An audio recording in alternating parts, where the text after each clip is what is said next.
Crónicas narrativas de hechos reales sucedidas entre los años 2008 y 2010 en Nuevo León sobre los hechos de violencia que azotaron este estado principalmente en la zona metropolitana de Monterrey y qué papel jugaron los comandos de la muerte en la guerra contra el narcotráfico y la historia de un alcalde que peleó contra el crimen y murió a manos de ella.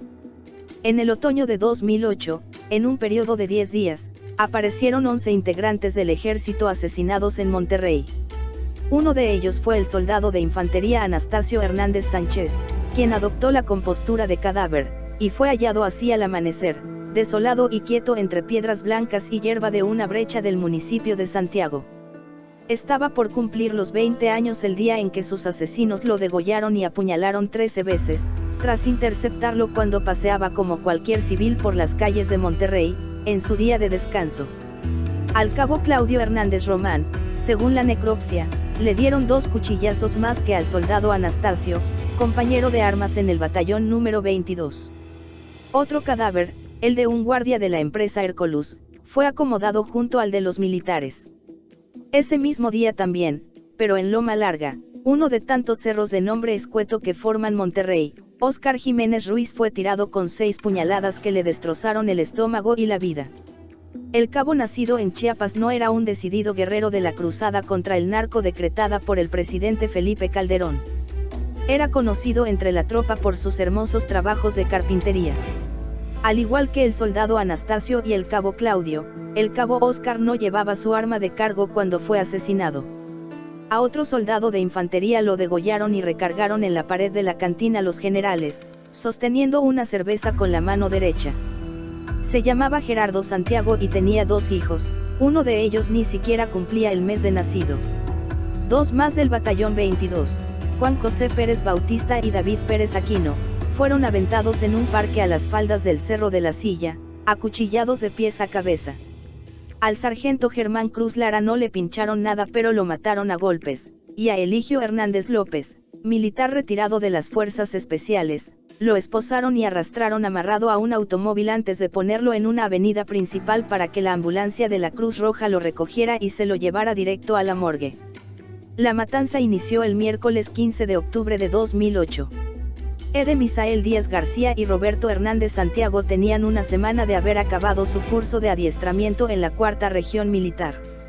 Estaban contentos, así que dejaron el cuartel y fueron junto con otro soldado de nombre David Hernández, al centro de Monterrey para visitar los centros nocturnos de Villagrán, una calle de voces borrachas alrededor de la cual se formó una zona roja.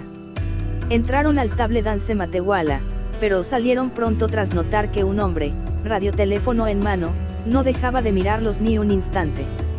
Caminaron un par de calles y volvieron a verlo.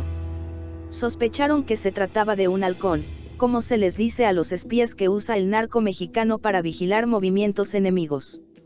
Los militares encararon al halcón. Al momento fueron rodeados por otros ojos y miradas que parecían salidas de una película del viejo oeste, hasta que llegó una patrulla con policías locales, quienes subieron al espía del narco al vehículo diciendo que se harían cargo de la situación. Los 3 soldados, vestidos con pantalones de mezclilla y camisas de cuadros, se fueron al Givenchy. De ahí ya no salieron vivos. La mañana siguiente, 2 de ellos fueron recogidos en el estacionamiento del Table Dance, acuchillados. El cadáver del otro soldado fue bajado de la pista de baile del centro nocturno, donde sus cazadores lo acomodaron con el cuello rajado y la espalda recargada en el tubo que las bailarinas usan para sus acrobacias delante de los parroquianos. La mayoría de los militares asesinados en este periodo eran de San Luis Potosí. Solo uno nació en Nuevo León. En promedio, ganaban entre 5 y 8 mil pesos al mes. A sus deudos, el ejército les entregó 180,000 pesos. El presidente Felipe Calderón los nombró héroes y en las instalaciones militares de buena parte del país se pusieron carteles con las fotografías de los 11 muertos, debajo de la leyenda, murieron por México. Desde un principio, el ejército no tuvo duda de que detrás de los crímenes estaban los Zetas, la banda más perseguida por las Fuerzas Armadas, acaso porque su núcleo principal está conformado por desertores de la institución castrense. Meses después, 2 integrantes de los Zetas, Sigifredo Nájera Talamantes, el Canicón y Octavio Almanza Morales, el Gori 4, fueron detenidos y acusados de ser los responsables de la muerte de los 11 soldados. Lo que sorprendió fue que el secretario de Seguridad Pública Estatal, Aldo Fassi, diera a conocer que ellos no estaban solos, sino que habían sido ayudados por policías locales, algo de lo que en la Secretaría de la Defensa Nacional también estaban seguros. Cuando amainó la temporada de asesinatos de soldados, un militar de alto rango nos contó a un pequeño grupo de periodistas, fuera de grabadoras, la desgarradora cacería emprendida contra sus compañeros. Al concluir el relato dijo, con las venas del cuello brotándole, parece que para combatir a estos tipos hay que usar su mismo veneno. Santiago, donde aparecieron la mayoría de los soldados asesinados, es un pueblo de las afueras del sur de Monterrey que tiene una serranía verde cruzada por ríos cristalinos. Hay fincas inmensas y cabañas rústicas entre cascadas de agua fría e hileras de pinos que rodean un casco urbano con construcciones antiguas. Algunos de los visitantes que van al sitio los fines de semana lo llaman medio en serio, medio en broma, la Suiza del desierto. 40 años atrás, sus características naturales atrajeron a sembradores de marihuana y a dormidera, quienes desarrollaron pequeñas zonas de cultivo que compitieron con las de Sinaloa, Guerrero y Chihuahua, pero que hoy han desaparecido. En 2006, la Secretaría de Turismo designó a Santiago como uno de los 23 pueblos mágicos del país. Millonarios como Alfonso Romo han querido emprender negocios agroindustriales en la zona, en cambio, empresarios como el fallecido líder del Cártel de Juárez, Amado Carrillo, se conformaban con pasar el verano ahí, disfrutando el peculiar transcurso del tiempo provinciano. Los habitantes de Santiago podrían caber en un estadio promedio de fútbol de la primera división. Son solo 40.000 personas, aunque a diferencia de las demás poblaciones de la región, los habitantes de Santiago aumentan en cada censo. En el resto de Nuevo León, la vida rural languidece desde hace 2 décadas, 40 de los 51 municipios del estado prácticamente fueron abandonados y los fantasmas se han ido adueñando de ellos. En 2000, el capo que creó a los Zetas, Osiel Cárdenas Guillén, aprovechó esta soledad y acondicionó en el municipio de China un enorme rancho de adiestramiento al que instructores caiviles venían desde Guatemala a dar 2 cursos anuales para los nuevos soldados de la banda. Otros ranchos de Nuevo León, antes orgullosos centros de producción de la mejor carne del país, acabaron como centros de retención y tortura de migrantes centroamericanos, o de adversarios de las otras bandas que operan en el noreste del país, desplazándose por brechas y fuertemente armados, como en la época de la Revolución, pero en lugar de moverse en caballos, ahora lo hacen en camionetas pick-up. Poco después de octubre de 2008, en el que aparecieron los cadáveres de los soldados como si fueran cualquier cosa, las operaciones del ejército se expandieron a Santiago. Los pobladores debieron hacer alto en los retenes improvisados en caminos sinuosos, y se resignaron a mirar con normalidad los camiones de asalto verde olivo estacionados en los senderos. Pero ningún grupo civil protestó. Quienes lo hicieron fueron los policías locales. A las 2 de la tarde del 13 de noviembre de 2008, una veintena de uniformados aparecieron en el patio de la corporación con cartulinas que cuestionaban la presencia de los soldados en el municipio. El policía Sergio Pérez Beltrán encabezaba la manifestación. Decía que los militares lo habían bajado de su patrulla y golpeado, solo por ser policía. El ejército anda, dijo, como en guerra contra nosotros, no nos quiere dejar hacer lo nuestro. En medio de la atmósfera de guerra que apareció en Santiago, Edelmiro Cavazos Leal se alistaba para ser el candidato del Partido Acción Nacional, PAN, a la alcaldía. Era un joven del pueblo nacido el 11 de noviembre de 1971. Estaba casado con Verónica de Jesús Valdés, con quien había procreado a Edelmiro, Eugenio y Regina, unos pequeñitos rubios y ojiverdes como su padre, que cada domingo iban a la iglesia de Santiago Apóstol para cantar en el coro de la misa de las 10 mañana. Edelmiro parecía más vaquero que político. De hecho, la única actividad política que había hecho en su vida era la de administrar Las Palmas, una muy conocida pista de campo traviesa en la que se rentan motos para los paseantes. A partir de ahí, Edelmiro fue conocido entre la gente como el Güero Eddie.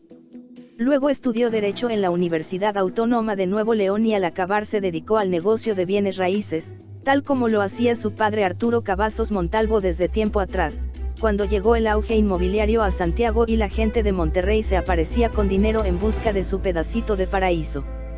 La familia de Edelmiro tenía varias generaciones de vivir ahí y conocía el territorio a la perfección, por lo que al igual que otros lugareños, dejaron la agricultura y se pusieron a comerciar esa tierra que repentinamente se había convertido en oro.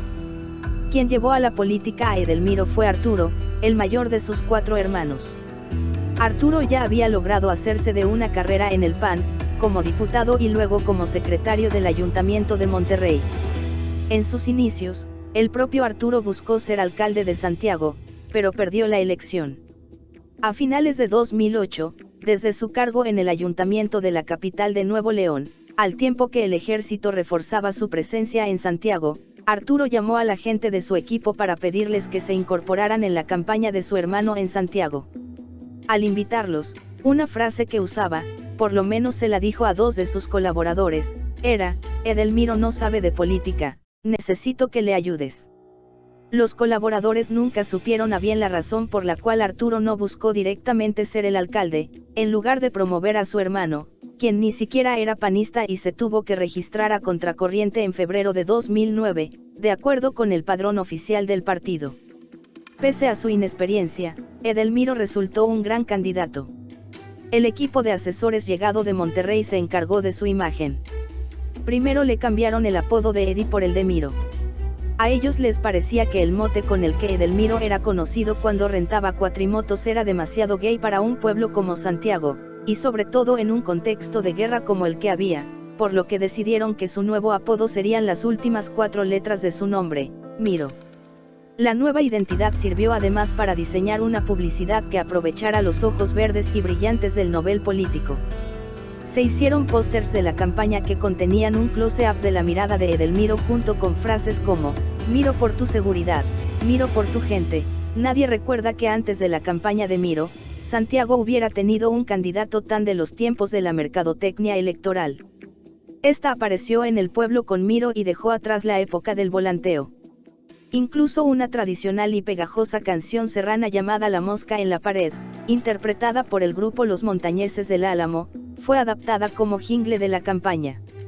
El experimento resultó tan exitoso que el estribillo electoral se toca y se baila como cualquier otra canción en bodas y fiestas de 15 años. Sin demasiados problemas, Miro obtuvo los votos necesarios y comenzó a prepararse para gobernar Santiago en uno de los momentos de mayor violencia en la historia reciente de Nuevo León. En el ejército se cree que el aumento de la violencia en Nuevo León se debió a que los cárteles de la droga decidieron operar diversos negocios ilegales desde aquí, y ya no solamente usar sus calles para pasear, tal y como había sucedido durante mucho tiempo. Según esta idea, para adueñarse de la plaza, los cárteles corrompieron primero a las autoridades locales, luego convirtieron en cómplices a empresarios quebrados, y finalmente se aprovecharon del libertinaje de los tiempos actuales para conseguir el respaldo social. El general retirado Guillermo Martínez Nolasco, quien presidió el Supremo Tribunal Militar del Ejército Mexicano, me lo explicó alguna vez así: ellos no dan pasos así nada más. No son improvisados, son profesionales. Lo primero que vieron en Nuevo León fue la cercanía con la frontera. Algo ilegal que vale 3,000 pesos en Guatemala, en Nuevo León cuesta $10,000. Segundo lugar, la de Nuevo León es una de las economías que se han desgastado. Ya no era tan estable económicamente como antes y eso lo vieron ellos. No se crea usted que son improvisados, son profesionales e hicieron sus análisis. ¿Y qué se puede hacer para combatir esto? Usted ve en el ejército chamacos de 13 y 14 años que están en los planteles militares formándose para servir, y al mismo tiempo usted encuentra que en los estados se inauguran más videobares y cantinas que escuelas, o vemos también que los programas de televisión con esto de la cuestión sexual, o lo de las drogas. No estoy en contra de Internet o del desarrollo, pero debe haber un equilibrio social. ¿O qué? A la gente solo les interesa ingresar recursos, no les interesa la formación de sus familias. ¿Cuál es la conciencia que debemos tener? En realidad no hay una explicación sencilla y unánime sobre cómo explotó la violencia en Nuevo León. Aquellos que se asombran fácilmente hablan de un atentado que hubo en mayo de 2001 en contra de un capo de nombre Edelio López Falcón, cuando éste presenciaba una pelea de gallos. Otros, en cambio, más escépticos, dicen que el punto de inflexión sucedió en 2008, cuando los olvidados chicos de los cerros, con el respaldo de los cárteles, bajaron a las calles del centro y armaron un caos social para luego ser apodados por la prensa local como los tapados. Hay un tercer grupo, el de aquellos que creen que la ciudad aún no ha visto lo peor. Mientras tanto, en los periódicos locales, una buena cantidad de hechos son calificados al día siguiente como sin precedentes, a tal grado que la expresión ya perdió sentido. Tampoco sirve de mucho explicar el asunto como un enfrentamiento entre un cártel y otro, y ya. Recuerdo que todavía en 2000, en la ciudad se hacían novelas, obras de teatro y programas de televisión, alrededor de un homicidio común ocurrido en el lejano 1933. Entre 2000 y 2010, el tipo de hechos violentos registrados sepultaron el recuerdo de lo que sucedió mucho tiempo atrás en una casona de la calle de Aranberry. Si en 2000 había un mítico crimen en el imaginario de la ciudad próspera, en 2010 lo que había era una mítica prosperidad en el imaginario de una ciudad criminal. Monterrey se llenó de crímenes en una década: el crimen del diputado en la Macroplaza, el crimen de la estudiante de arte, el crimen del joven modelo, el crimen de los escoltas de la cervecería FEMSA, el crimen de las 51 personas enterradas en el predio Hacienda Calderón, el crimen del director de la Agencia de Seguridad Estatal, el crimen de los 30 trabajadores de la refinería de Pemex, el crimen de los estudiantes del TEC de Monterrey, el crimen de unos niños de General Treviño y el crimen del alcalde de Santiago y más reciente el crimen del Casino Royal en Monterrey. Y a la lista de crímenes de primera plana se añadió una lista más larga aún de pequeños crímenes, con tremendo impacto en barrios o ciertas zonas, donde las pláticas entre vecinos versan sobre el crimen de la mamá del antiguo compañero de la secundaria, el crimen del dueño del taller mecánico de la colonia, el crimen de la muchacha bonita de la preparatoria. Un ambiente así y la incapacidad de las autoridades para dar una explicación coherente acerca de lo que sucede, generoso sobra en la ciudadanía. De un día a otro, todos habían nacido sospechosos y estaban muriendo culpables. ¿De qué? No se sabía, pero de algo. Por las noches, el sueño regiomontano se llenó de muertos que no dejaban dormir bien. Esta violencia que se metió en la cotidianidad de Nuevo León, también encontró un espacio en el lenguaje. La palabra levantón, que no existía, se volvió normal, incluso entre los labios de una ama de casa o de un niño. Las policías locales fueron incorporándola también, pero no para combatirla sino como una más de sus obligaciones laborales. La policía de Santiago, según el ejército, era la campeona de ello. Mann, un vendedor de automóviles, aprendió en carne propia el significado de esta palabra a mediados de 2009. Una noche, un par de patrullas le marcaron el alto cuando viajaba en su Hammer roja. Los policías lo sometieron y lo llevaron a una casa esposado con las manos por detrás y la cabeza cubierta con una bolsa negra. Ahí otros hombres lo desnudaron y lo hincaron. Con una tabla, en medio de risas, lo golpearon unas 30 veces. Los primeros tablazos eran en las nalgas y los últimos en la espalda. Con su Nextel en la mano, revisando el directorio, nombre por nombre, sus captores preguntaban: ¿quién es? ¿A qué se dedica? ¿Qué parentesco tiene contigo? A la mañana siguiente, su familia ya sospechaba que lo habían levantado y no sabía qué hacer. Vieron en la televisión la noticia de 2 cuerpos calcinados y fueron a la morgue para constatar que Mann no era uno de ellos. Tuvieron que esperar 2 horas en el servicio médico forense, ya que había cola para ver los cadáveres. Una decena de personas más querían entrar a la plancha para ver si los hombres calcinados no eran sus familiares desaparecidos. A la noche siguiente, Mann fue sacado de la casa junto con otro levantado. Los subieron a una camioneta y se dirigieron a la ciudad por calles que caracoleaban un trazado anárquico. Sus captores iban tras un narcomenudista que laboraba de forma independiente o con otra banda. Llegaron a una casa y detuvieron al vendedor y lo golpearon hasta que les dijo quién le surtía la droga. De ahí partieron al hogar del proveedor. Unos destruían a mazazos la puerta de forja, mientras que otros trepaban el techo. Era de madrugada y en el barrio se oía el llanto de niños despertados por el imprevisto. Tras el derrumbe de la puerta, a los pocos minutos, los hombres salieron con el proveedor y con computadoras, cámaras y otras cosas que habían saqueado de la casa. De ahí se fueron a un rancho, donde los bajaron descalzos y con los ojos vendados. Estaba por amanecer y se escuchó el motor de una sierra eléctrica y después los gritos del proveedor. Tras unos minutos ya no se oyó nada. A Man y al otro levantado les quitaron las vendas y les ordenaron acomodar los restos del proveedor en una caja. Después acercaron el teléfono a Man y le dijeron que llamara a su familia para que informara que estaba levantado y que solo iba a sobrevivir a cambio de cierta cantidad de dinero. Man le dijo a su padre que vendiera todos los coches del lote y también una casa de campo recién comprada en Santiago. Concluida la conversación, los captores llevaron a Man al interior del rancho, a un cuarto donde lo tiraron al piso y lo patearon hasta quedar inconsciente. En los siguientes días, mientras la familia reunía el dinero, los hombres llevaban a Man a sus operativos. Iban por otros narcomenudistas a otros barrios y se repetía la escena.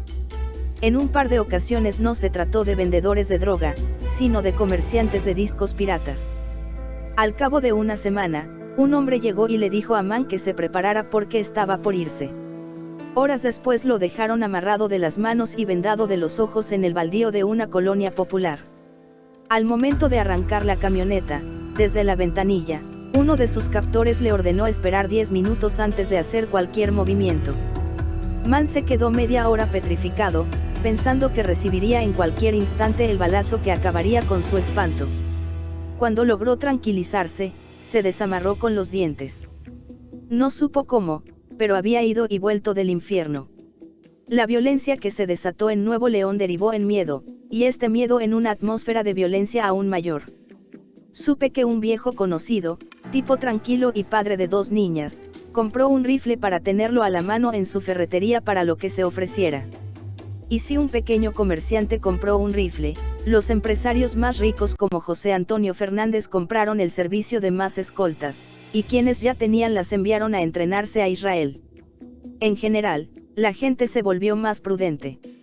Las camionetas pick-up de lujo dejaron de transitar con tanta frecuencia en las calles, las charlas en los cafés o restaurantes acerca de los grupos del narco se hacían en voz baja sin mencionar jamás la última letra del abecedario, y la vida nocturna se puso triste y un poco arriesgada. A las redacciones de los periódicos también llegó la cautela, las investigaciones sobre el narco se extinguieron, y las notas de ejecuciones, tiroteos y detenciones dejaron de firmarse en forma individual, ante la imposibilidad de contar historias en una jaula llena de leones. Los tiempos actuales hicieron también lo que el PRI nunca pudo lograr, quebrar la unidad de la élite empresarial de la ciudad, dividida ahora en, por lo menos, 2 grupos, uno abanderado por el extinto Lorenzo Zambrano, 1944-2014, presidente de Cemex, y otro por Alejandro Junco de la Vega, dueño del Grupo Reforma. No pasó mucho tiempo para que el miedo derivara a su vez en paranoia. Una peregrinación católica detonó cohetones cerca de una plaza pública en la que bailaban decenas de parejas. Al escuchar las explosiones, pensando que era una balacera, los bailadores empezaron a correr y a aventarse entre sí. Algunos se lastimaron, pero no hubo ninguna muerte. Donde sí fallecieron 5 personas a causa de un espanto parecido fue en una cantina de la exposición ganadera de la ciudad. Al parecer, a la fecha no está confirmado, un borracho cualquiera disparó al aire y provocó el alarido, la corredera y la moridera en medio de la estampida humana. Hasta 2014, la historia de los cárteles de la droga, por lo menos en Nuevo León, Tamaulipas y Coahuila, podía dividirse en 2 grandes etapas, la primera en los 70 y 80 con el surgimiento de una mafia plebeya venida de los estratos sociales más bajos, mientras que la segunda, en los 90, está protagonizada por hombres de clase media con mayor visión empresarial a la hora de trabajar. Ahora hay políticos, líderes sociales y analistas que creen que ya está en marcha una tercera etapa en la evolución del narco, que gira sobre la fuerza bruta. De la mano de esta idea es que han surgido voces diciendo, matemos a todos los narcos, simplifiquemos las cosas. Coincidencia o no, apareció un tétrico fenómeno, el de los cementerios clandestinos. En 2010, 91 cadáveres fueron desenterrados de 21 fosas hechas en diferentes predios.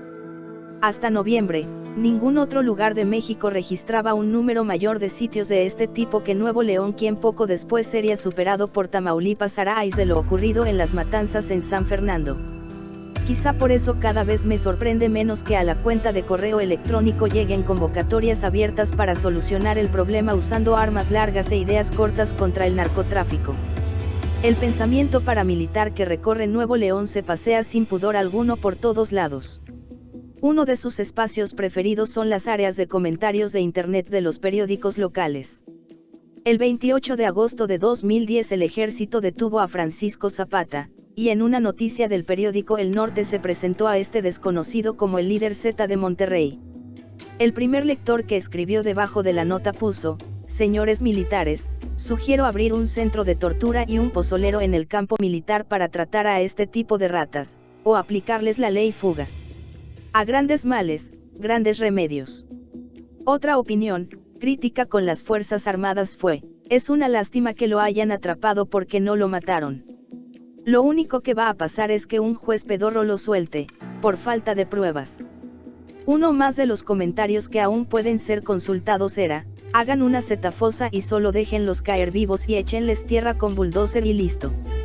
El mismo día que apareció esa noticia con sus respectivos comentarios, en el periódico Milenio Diario de Monterrey, Jorge Villegas, el columnista político más serio e influyente del estado, fundador de las carreras de comunicación, tanto en el TEC de Monterrey como en la Universidad Autónoma de Nuevo León, publicó una columna con el título Solución paramilitar.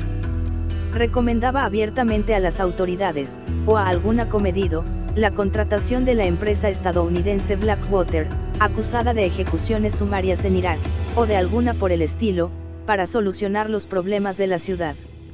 Así sí sería parejo el combate entre sicarios armados como para la guerra y verdaderos guerreros igualmente pertrechados y sin el riesgo de ser víctimas de venganzas en sus familias. Sería una solución legal, aunque polémica, para un problema que nos está estrangulando, que está diezmando la ciudad y que amaga con despojar a Monterrey de su prestigio como centro de trabajo y de inversión. En el Consulado de Estados Unidos tienen la información sobre estos contratistas. Si alguien quiere solucionar esto de una buena vez. A los pocos días de ganar las elecciones, Edelmiro Cavazos buscó a Mauricio Fernández Garza, el alcalde electo de San Pedro Garza García, quien había anunciado que su ciudad, la más rica del país, sería blindada del crimen organizado con la ayuda de un comando rudo. Edelmiro se reunió en privado con el empresario y le contó que la policía local de Santiago estaba al servicio de los Zetas, y que no podía remover a los elementos, ya que le habían advertido que si lo hacía, su vida estaría en riesgo. Los agentes estaban tan coludidos que no solamente se hacían de la vista gorda ante las operaciones de la banda, sino que trabajaban al servicio de esta deteniendo a gente y llevándola a ranchos de los Zetas. La situación es tan absurda, le dijo Edelmiro a Mauricio, que hay gente levantada por equivocación, debido a que tenían un nombre parecido al de quien buscaban, y luego de que los policías los llevan con los Zetas, estos los regañan diciéndoles y les ordenan que los devuelvan a sus casas. Edelmiro no podía hacer nada contra sus propios policías. Mauricio le sugirió que se coordinara con el ejército, que en septiembre de 2009 se había llevado detenido al secretario de Seguridad Pública de Santiago, Francisco Villarreal, y a otros 2 policías locales, bajo la acusación de que trabajaban para los Zetas. Edelmiro lo hizo y a poco más de 15 días de haber tomado protesta como presidente municipal, el 18 de noviembre, dejó que un grupo de soldados irrumpiera en las instalaciones de su policía para revisar armamento e interrogar a su gusto al personal. A la par de la preparación del operativo militar desaparecieron 2 policías. El primero fue Roberto Rafael Esparza Ordóñez y el segundo el agente Luis Omar Aguilar Gaitán. Luis Omar hacía trabajo de oficina, nunca salía a patrullar. Un video del circuito cerrado lo exhibe llegando al edificio, pero no cuando lo abandona. Nadie vio nada, nadie supo nada. Además de las desapariciones de los 2 agentes, hubo detenciones y renuncias de otros efectivos, por lo que la administración de Edelmiro fue quedándose sin policías. El 22 de marzo de 2010 se desató una nueva cacería en Nuevo León, pero esta vez de policías, en especial de Santiago. Ese día el agente Daniel Sepúlveda Maciel, de 25 años, fue fusilado en el portón de un rancho. Llevaba una playera de los Rayados del Monterrey, además de un pantalón de mezclilla azul y tenis negros, ya que cuando había sido interceptado por el comando, se encontraba en su día de descanso. El siguiente fue el policía Gregorio Rodríguez González, quien murió el 16 de abril acribillado a media cuadra de la Secretaría de Seguridad Pública Municipal. Goyo, como le decían sus compañeros, estacionó su camioneta junto a una ferretería. Como era su día de descanso, iba acompañado por su esposa y sus 3 pequeños hijos. Repentinamente 2 camionetas llegaron, una por delante y otra por detrás. Un grupo de hombres armados mostrando AK-47 y otras armas, bajaron y uno de ellos trató de someter a Goyo, pero este, quien medía 1.82 metros y pesaba más de 100 kilos, no se dejaba. La escaramuza terminó cuando otro de los del comando le disparó con una 9 milímetros. Al día siguiente, el mismo grupo de hombres que realizaban sus acciones vestidos con ropa de camuflaje y el rostro cubierto, levantó al policía Gustavo Escamilla González, quien también se hallaba en su día de descanso. Su familia abrió rápidamente una página en Facebook para denunciar la desaparición y pedir a sus captores que tuvieran clemencia y le pusieran al policía una inyección con insulina ya que era diabético. Todavía no había ni 10 comentarios en la convocatoria lanzada en las redes sociales de Internet, cuando el policía fue encontrado con el cráneo destrozado a balazos, en medio de varios arreglos florales, y junto a una cartulina en la que se leía el siguiente aviso: esto es para que sigan ayudando a los yatos de los Zetas.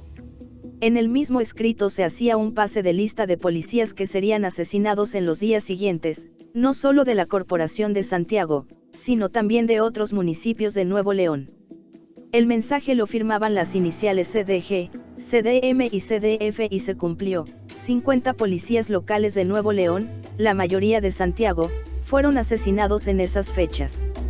A la semana siguiente del aviso, el 27 de abril, el policía Diego Aguirre Plata, que estaba tramitando su renuncia, fue ejecutado dentro de la tienda de sus abuelos, en la que infructuosamente trató de esconderse.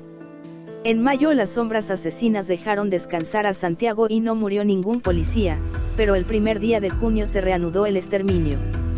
Murió precisamente Sergio Pérez Beltrán, aquel policía que había encabezado la manifestación en contra de la presencia del ejército, un año atrás. Junto con el policía Pérez Beltrán fue asesinado el agente Eduardo Leal Campos, de 20 años. Hilda Rodríguez Doria, pasajera de un autobús que circulaba cerca de la carretera donde ocurrió la doble ejecución, fue alcanzada por el rebote de una bala y tras una semana de estar internada fue dada de alta y salió por su propio pie del hospital. El comando no paraba y los efectivos seguían cayendo como víctimas de algo que oficialmente parecía indescifrable. 5 días después fue casado Emeterio de la Cruz Ávila Gallardo, un policía de 49 años que apenas tenía un año de haber ingresado a la corporación. El 20 de junio los asesinos de policías entraron a la recámara de la casa del agente Jesús Francisco Siller Torres y le soltaron 13 tiros a quemarropa mientras dormía, 8 fueron con un rifle calibre .308, 2 con una AK-47, 1 con pistola 9 milímetros y el resto con armas que los peritos no pudieron identificar nunca. En el mes siguiente, 2 patrullas de la policía de Santiago, una Dodge Charger y un Subaru Nissan, fueron perseguidas por el comando de las sombras asesinas en la carretera nacional. El primer agente en morir sentado en su unidad fue César Luis Tello Ollervides. 1 kilómetro adelante quedó luego el cuerpo de José Encinia Luna, acribillado en las escaleras de un consultorio dental ubicado a la orilla de la carretera, en el cual intentó esconderse de sus cazadores. Esa vez 2 policías más resultaron lesionados, Amalia Guadalupe Cavazos González, con heridas en las piernas y el pecho, y José Raúl Torres Martínez, lesionado de la espalda, mientras que el agente Mauricio Morales Arabia, murió 28 días después, a causa de los impactos que recibió en el pecho y la espalda. Apretar el gatillo y enfocar contra un uniformado se volvió algo fácil. Durante los primeros meses de la administración de Más información en el blog del narco.com.